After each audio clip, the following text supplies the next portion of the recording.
for gain and safety, and be established in the self.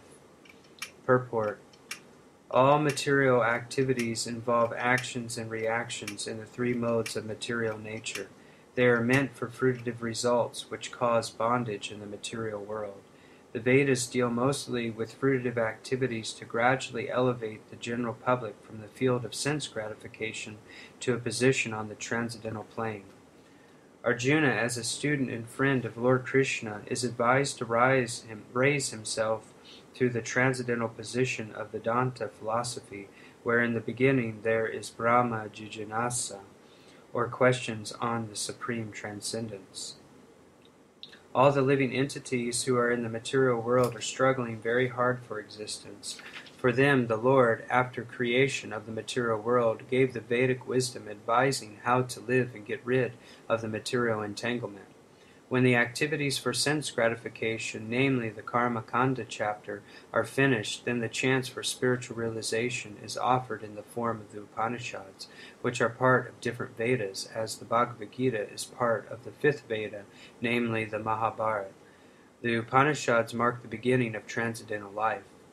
As long as the material body exists, there are actions and reactions in the material modes. One has to learn tolerance in the face of dualities, such as happiness and distress, or cold and warmth, and by tolerating such dualities become free from anxieties regarding gain and loss. This transcendental position is achieved in full Krishna consciousness when one is fully dependent on the goodwill of Krishna. Text 46. Yavan ata udapane savata samplutotake tavan saveshu vedeshu brahmanasya vijanata. Translation: all purposes that are served by the small pond can at once be served by the great reservoirs of water. Similarly, all the purposes of the Vedas can be served to one who knows the purpose behind them. Purport: the rituals and sacrifices mentioned in the Karma Kanda division of the Vedic literature are to encourage gradual development of self-realization. And the purpose of self-realization is clearly stated in the 15th chapter of the Bhagavad Gita, 15.15. The purpose of studying the Vedas is to know Lord Krishna, the primeval cause of everything. So, self-realization means understanding Krishna and one's eternal relationship with him. The relationship of the living entities with Krishna is also mentioned in the 15th chapter of Bhagavad Gita. The living entities are parts and parcels of Krishna. Therefore, revival of Krishna consciousness by the individual living entity is the highest perfectional stage of Vedic knowledge. This is confirmed in the Srimad Bhagavatam 3.33.7 as follows.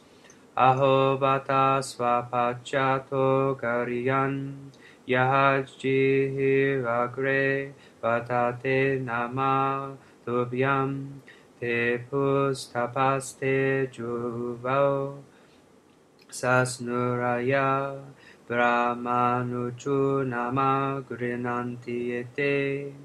O my Lord, a person who is chanting your holy name, although born of a low family like that of a Chandala, a dog-eater, is situated on the highest platform of self-realization. Such a person must have performed all kinds of penances and sacrifices according to Vedic rituals and studied the Vedic literatures many, many times after taking his bath in all the holy places of pilgrimage. Such a person is considered to be the best of the Aryan family.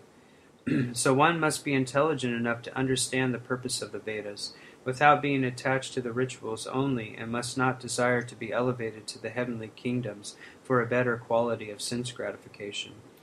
It is not possible for the common man in this age to follow all the rules and regulations of the Vedic rituals and the injunctions of the Vedantas and the Upanishads.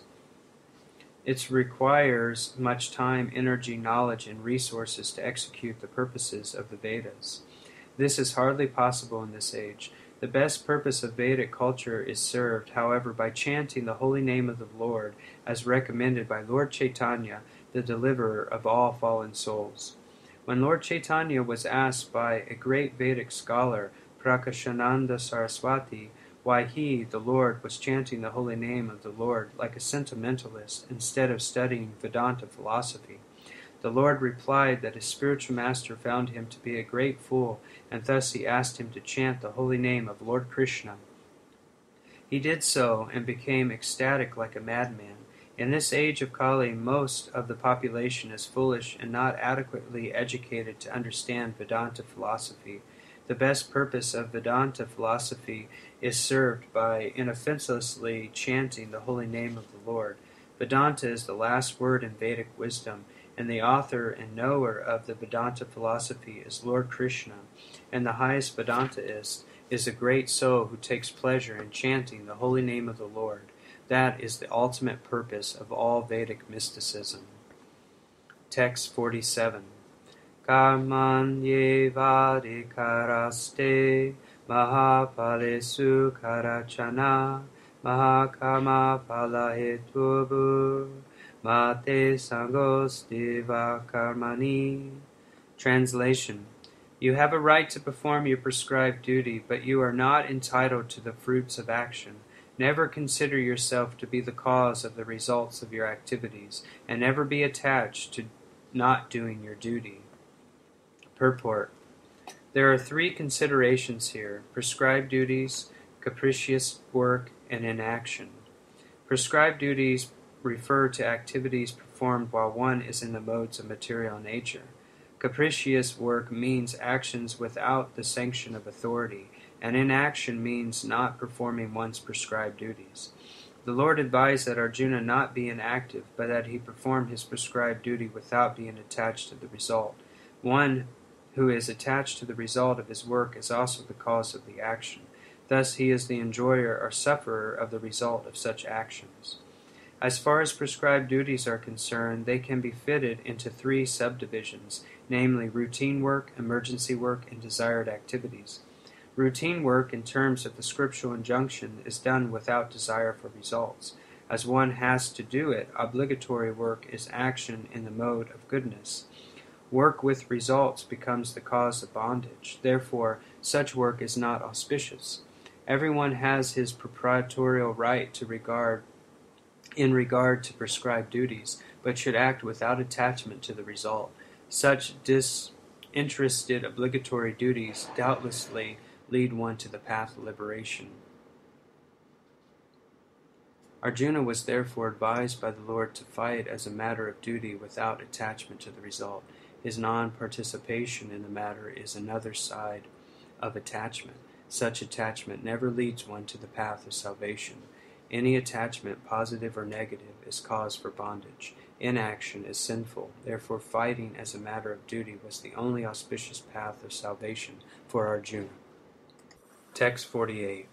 Yogastaha kuru kamani sangam divaktiva dhananjaya siddhiya siddhiyo samobhutva samadvam yoga uchyate.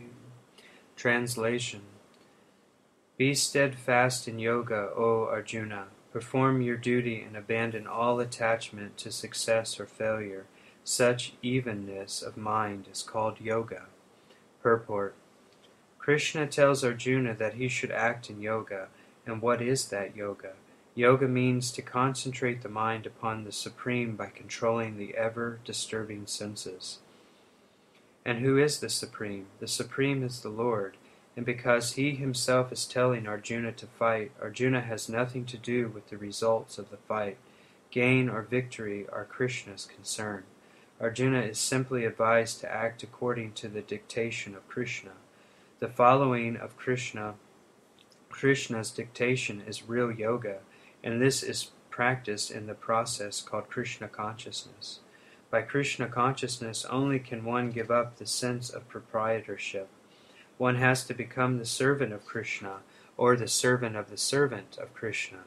That is the right way to discharge duty in Krishna consciousness, which alone can help one to act in yoga. Arjuna is a Kshatriya, and as such he is participating in the Varnashram Dharma institution. It is said in the Vishnu Puran that in the Varnashram Dharma the whole aim is to satisfy Vishnu. No one should satisfy himself, as is the rule in the material world, but one should satisfy Krishna. So unless one satisfies Krishna, one cannot correctly observe the principles of an ashram dharma. Indirectly, Arjuna was advised to act as Krishna told him. Text 49. Durina hi yavaram karma buddhi yoga dhananjaya buddha sharanam anvijja kripana phala hitava. Translation. O Dhananjaya, rid yourself of all fruitive activities by devotional service and surrender fully to that consciousness. Those who want to enjoy the fruits of their work are misers. Purport. One who has actually come to understand one's constitutional position as the eternal surveyor of the Lord gives up all engagements save working in Krishna consciousness. As already explained, Bhuta Yoga means transcendental loving service to the Lord. Such devotional service is the right course of action for the living entity. Only misers desire to enjoy the fruit of their work just to be further entangled in material bondage. Except for work in Krishna consciousness, all activities are abominable because they continually bind the worker to the cycle of birth and death. One should therefore never desire to be the cause of work. Everything should be done in Krishna consciousness for the satisfaction of Krishna. Misers do not know how to utilize the assets of riches which they acquire by good fortune or by hard labor. One should spend all energies working in Krishna consciousness, and that will make one's life successful. Like the misers, unfortunate persons do not employ their human energy in the service of the Lord. Text 50. Bhuti yukto jahatitha uphe sukrita deskrite tasmat yogaya yojiyasva yoga kamasu gosalam. Translation. A man engaged in devotional service rids himself of both good and bad actions even in this life. Therefore strive for yoga, O Arjuna, which is the art of all work. Purport. Since time immemorial, each living entity has accumulated the various reactions of his good and bad work. As such, he is continuously ignorant of his real constitutional position. One's ignorance can be removed by the instruction of the Bhagavad Gita, which teaches one to surrender unto Lord Sri Krishna in all respects and become liberated from the chained victimization of action and reaction, birth after birth. Arjuna is therefore advised to act in Krishna consciousness, the purifying process of resultant action. Text 51. Kama jaham buddhi uktahi balam tiyaktiva manishina janma bandha vinimukta padam gachantianamayam. Translation. The wise, engaged in devotional service, take refuge in the Lord and free themselves from the cycle of birth and death by renouncing the fruits of action in the material world. In this way, they can attain that state beyond all miseries. Purport. The liberated living entities seek that place where there are no material miseries. The Bhagavatam says, Saha mahasritaye pada palava plavam Mahat padam punya yasho murare bhavam buddhi vatsa param paraparam param param yad viparam na tesham. Srimad Bhagavatam 10.14.58. For one who has accepted the boat of the lotus feet of the Lord, who is the shelter of the cosmic manifestation, and is famous as Mukunda, or the giver of Mukti, the ocean of the material world is like the water contained in a calf's hoofprint. Param Param, or the place where there are no material miseries, or Vakunta, is his goal, not the place where there is danger in every step of life. Owing to ignorance, one does not know that this material world is a miserable place where there are dangers at every step. Out of ignorance only, less intelligent persons try to adjust to the situation by fruitive activities, thinking that resultant actions will make them happy. They do not know that no kind of material body anywhere within the universe can give life without miseries. The miseries of life, namely birth, death, old age, and diseases, are present everywhere within the material world. But one who understands his real constitutional position as the eternal surveyor of the Lord, and thus knows the position of the personality of Godhead, engages himself in the transcendental loving service of the Lord.